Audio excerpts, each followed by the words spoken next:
Josh, how you doing, mate? So good to have you on board. How you been, mate?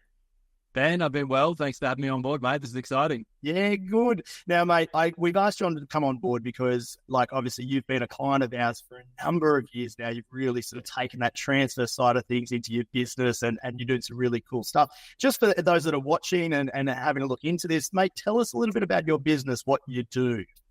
Awesome. Thanks, mate. Yeah, so my business is JPorter. I have two different parts of my business. One is my retail brand, which I've sort of had on the shelf for a little while since COVID. That was where I actually started in apparel. I was building my own brand and shipping it all around Australia and having heaps of fun. Other decorators were doing the work for me at that point. In COVID, I had to pivot because I couldn't access any of my factories in China. So I decided to launch JPorter Custom, where I build clothes for other people. That's the business that I'm doing now, mate. That's where I'm buying all the transfers from you for. Yeah, nice. And I can see the STX in the background there as well. So what's it up? Is it like uniform? We got 360 as well. That's really cool. I love the branding on the t-shirt as well. So mate, what sort of market? Like promotional? Is it uniform? Is it sportswear? Like what sort of realm are you going to? What industries are you pushing to? So I primarily focus in the sports industry. So fitness, wellness, the creative industry as well. So I'm working with a lot of creatives. But mostly what I work with is gyms, personal trainers, yoga studios, Pilates studios, strength gyms, and also teams that are traveling who want to, have some wicked shirts for a particular event that they're going to overseas. Yep. So yeah, mainly sportswear, but I do some uniform. I do work with certain plumbers and drillers and stuff, but it's not my main focus because there are other decorators who are really filling that market well. Yeah, for sure. And are you doing any design work? Or are they just all coming to you with their ideas and then you go, all right, I can make this happen for you? I do both. Mostly for me, it's more economical to not sit around doing design work. So I generally, with my clients, I'll be asking them for vector artwork. If they can't provide vector, I can convert it for them. But if people need add-ons or takeaways or even just words or websites or things, obviously I do those designs pretty quick. I do a little bit of logo design, but usually only for select clients, just because it's a bit of a rabbit hole and I've got designers that I can work with for that. Yeah, absolutely. Now let's talk transfer, right? Because that's what we're here for. So UltraColour you've been using for a number of years. Were you using transfers before that, or was it sort of UltraColour allowed you to start sort of doing this decorated space? Yeah, mate, honestly, transfers opened it up so that I could personally take it on instead of having to outsource the decorating to other suppliers. Yep. So back in the day when I had my own brand that I will be relaunching soon, everything was screen printed or embroidered, right? And I would have to outsource that. And one of the frustrations for me was that when I was working with some of these decorators, I was just this little fish, even though I was putting in good orders. And for me, I was like, I've always been a designer. I've always been someone who's who's interested in getting things right. So for me, things like logo alignment, logo quality, even just the sizing of logos and things was always really important. And I found that sometimes as a brand or as a client, depending on who you're working with, they don't always prioritize those things for you. So I realized I just want to do it myself, and I want to be able to do it myself, but I didn't really have the wish or desire to set up a full screen printing shop with darkroom and washdowns. And I was like, nah. So I actually found your videos were actually one of the things that pretty much early on inspired me to get into transfers. Mate, it's such a story right now. We heard, especially COVID, right? Like COVID, everybody was like, how do I keep control? Because outsourcing to other people, other distributors or other printers, and that sort of thing, mate, you hand so much of that control over. But by being able to keep it in-house, do it yourself, that's sort of, we saw that post-COVID sort of thing. And obviously, the UltraColour working allows you to do the full color, fine detail, all that sort of stuff. I can hear the story that you're telling, man. And it's such a big part of sort of what we do and why.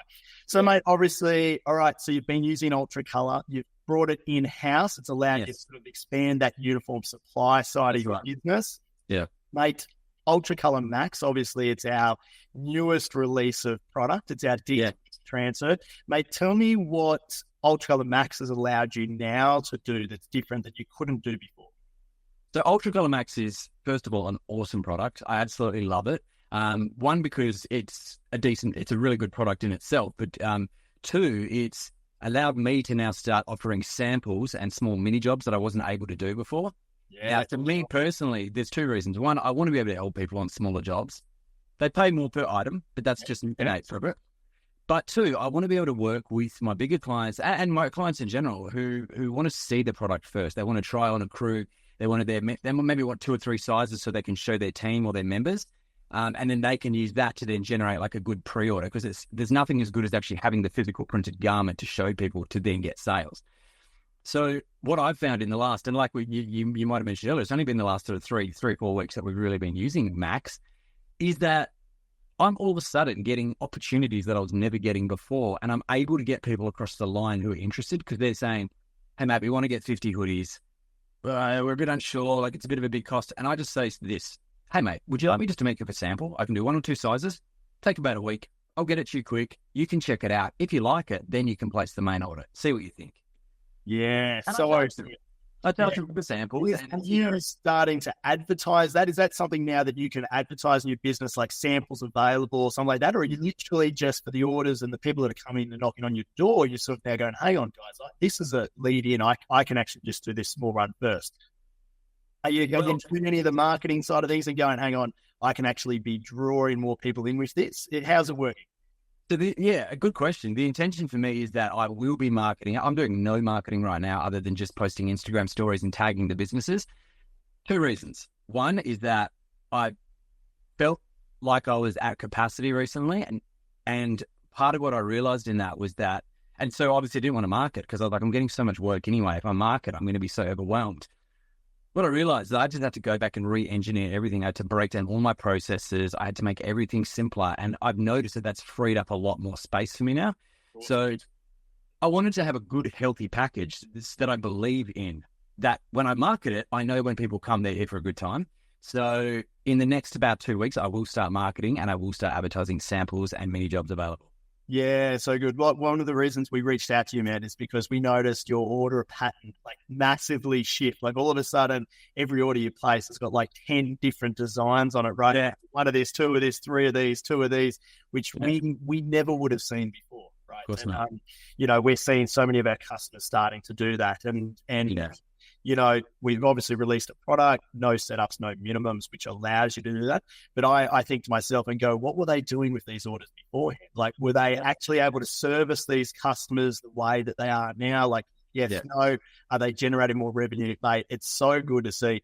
Mate, is there anything that, somebody, if they were watching this podcast, that they're looking, going, hey, I really sort of, listen to your story and go, that, a similar sort of thing, like anything that you could sort of pass on, any knowledge, any tidbits that you want to sort of pass on to a fellow decorator or anything like that? For sure. Yeah, man. Good question. Look, for me, it's get good equipment, because like probably most people who started decorating with heat transfers, I started out with the cheaper equipment. Yep. And you're opening yourself up for a world of inconsistency and trouble.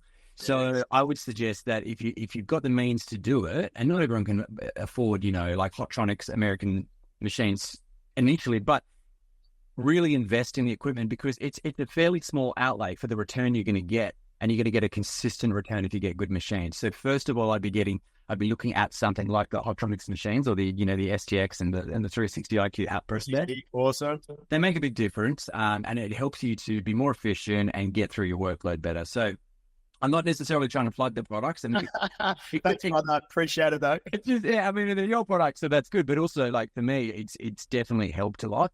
I would suggest getting the right attachments too. So if you like your flat presses, get the different bottom plates, get the smaller ones. It'll help you with polo shirts, make things easier. So good equipment. I think spend the time practicing. Practice. Have a whole bunch of sample tees. Learn the method, practice the method, because it might be slightly different for different people in their environment and their machines. Yeah. Learn your method, make sure you get it nailed before you actually start wasting and potentially damaging paid for client jobs. So I just think it's a lot of sampling, a lot of testing, a lot of patience, but also just like it's very accessible. It's a very easy and accessible thing to do. You just need to speak to the experts yourselves and just invest in the right equipment. Mate, also, so good. I've got one other thing to add, is that I keep like filing boxes that have everything labeled from A to Z, right? So A logos go in there, B logos, and I'm talking about, excess logos that we might get, because you guys often provide a few extras, or we may order a few extras depending on who the client is. So you're buying them, maybe you're buying them at the 20 or the 50 price. You're stacking an extra 10 aside.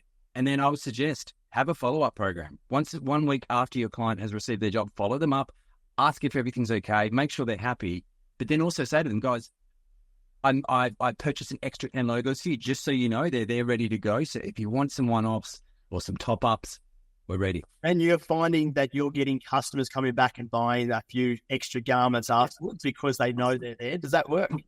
It definitely works. And I think it helps because a lot of these clients, if they've invested in a decent sized job, say like a Pilates studio, they bought 20 tees, 20 crews, whatever, right? If they think in their head, I have to get to be able to afford it again, I have to do an order like that again. I think if you can say to people, listen, I can do, and you could use the UltraColour MAX as an example too. Hey guys, I can actually just do one-offs if that's what you need. They cost more, so I suggest you get the bigger run. Yeah. You need some top-ups, we can do that too. We can help you with everything. Mate, that's awesome. Mate, thank you so much for today. When we saw the orders and we saw what you were doing with UltraColour MAX, I was like, yeah, talk to Josh, right? Because he's doing something really cool over there and stuff like that. Mate, such a good story. It's got so much similarity to others who have jumped into the decoration space, and obviously those that have invested in the equipment and stuff. But everything that you're sort of saying, it's the stuff we do through the masterclass. It's the accessories, the testing is so critical, right? Like different fabrics, slightly different temps and times, right? Yes. Now, Josh, tell me one thing that you guys do differently, right? Obviously, UltraColour MAX, we've got it as a hot peel. We've said, wait the 4 or 5 seconds, or top plate pops up, give it a rub with a cloth. It's ready to peel, right? Yeah. Tell me what you do, because you've actually found a process that works, like just that you love, that's better, but it's not. It's the hot peel. Tell me what you do. Well, I found, so my process is a little different to what you guys suggest. And now I'm often using maybe different fabrics that maybe you're testing on as well. But for me, I actually find it works better as a cool peel. Yep. Now, depending on the logo, if you've got a more solid logo that has less detail and it's more solid block, you can definitely peel it faster, maybe 5 to 10 seconds. I find that great. When I'm doing more, to be honest, this is how I do all my Max logos now, but especially the finer detail ones. I hate it. I actually got this little hand fan. Yeah. It speeds up the process. It actually pumps out cold air. I lift the garment and like on the plate, and I just pump it underneath it so that it pushes all the hot air out. Yeah. And it's wicked because it cools it down really fast, and it means that within 12 to 15 seconds, I find that's a really good coolness for those carrier sheets to peel beautifully. And I actually find when I do it, I often actually peel them quite slowly, and I just fan along them as I peel them, and they peel perfectly every time. And I think I was just finding that sometimes when I was peeling at 5 seconds on a more intricate logo, it was still a bit too hot, and it was trying to grab onto that sheet, or maybe. I don't know what it was doing, but it was just lifting off a little bit. So, that's the way I do it, and everyone's going to do it a bit different, but I found that works great for me. Yeah, mate. And grabbing that fan and blowing it under the garment, right? What you're doing is you're effectively just setting that glue, like it's hardening quicker. Mate, I love people testing, right? And finding what works for them, obviously. What we find, and what I found years gone past, which sort of throw this idea out here, you may or may not have thought about this, but you've got a Teflon cover on the base plate of that STX over there, right? Sure. Back in the day when we found we're getting too much heat in the base plates, right? So it wasn't cooling fast enough, and you'd have to sort of almost fan the T-shirt before you wanted to peel. Right. We'd actually slide a T-shirt onto the base plate. Okay, so you take a T-shirt and you slide it on, and you grab the arms, and then you sort of tie the arms into a knot underneath. So it's permanently on there? Well, just for the job or whatever you're doing, because you don't want the T-shirt. But yeah, it's permanently on there for that job. Oh, that job, yeah. Just think of it like that Teflon cover on the base, right? But it's cotton, and the cotton dissipates the heat really quite quickly in terms of once you've pressed. So it's the cotton underneath. It allows a little bit of more air, I suppose, to flow underneath the actual garment. And so the transfer glue cools slightly faster, allowing for that earlier peel. Right? That's very interesting. Yeah, we don't talk about it very often, but just one of those other things. I found it years and years ago when we used digital transfers and things like that. Yeah. People's base plates maybe the rubber was slightly different than what we were using or whatnot, but they did a lot of heat in that base plate. As an insulator in the base plate, it still heats up. It still gives heat when you heat press, but it does allow it to cool down a little bit faster. Yeah. Yeah, easiest way, grab a cotton T-shirt, slide it on the base plate, tie it.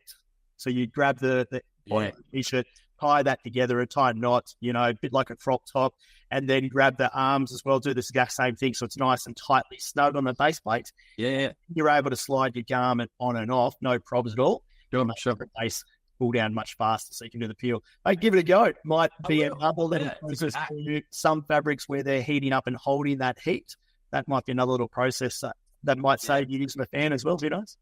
It's very possible. I'll definitely try it. One of the things that I do is when I'm printing, especially a bigger job, when I know my base plate, and I've got the slip-on cover on it, but obviously it still heats up. I'll just drop my time incrementally as I'm moving through that job, as that base plate's heated up. So I'll just drop it from 10 seconds to 8 seconds to maybe 7, 6 seconds if it's a long job. And I just find that works great for me. As well, yeah, because you've got to remember you're heating from the top and the bottom when that base plate really heats up. That's it. Yeah. You are the master. You don't need to hear anything further from me, mate. You are doing all the right things. That's awesome. Thanks, mate. Well, your videos actually taught me so much of what I know. So thanks for the content on YouTube. It's actually very helpful. Mate, love having you on board. Thank you very much for this. Legend. All the best, and we'll do more transfers together and keep printing decoration of garments, mate. Thanks, mate. Cheers. I appreciate it. Stay well. Hey, cheers. Yeah.